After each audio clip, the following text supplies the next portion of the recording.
So, gridironpride.com is basically an online store selling sports-related products and apparel, with designs that can look pretty appealing to fans. But before placing an order, there are a few things I'd check first.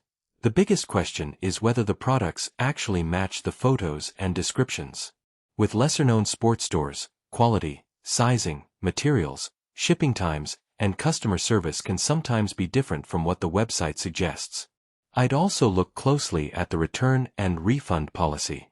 If you're ordering internationally, sending something back because it doesn't fit or isn't what you expected could potentially be complicated or expensive.